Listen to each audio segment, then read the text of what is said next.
Grabe. You won't believe this. Because of the new update, unlinking PayPal to GCash takes only a few seconds. But sadly, hindi siya gumagana all the time. What? And I'll tell you why and how to bypass it.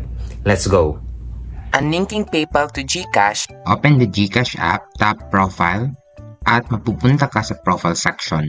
Tap My Link Accounts at mapupunta ka dito sa My Link Accounts. Then tap PayPal and makikita mo ito na notification asking you kung sure ka na ba gusto mo i-unlink ang PayPal sa GCash account mo.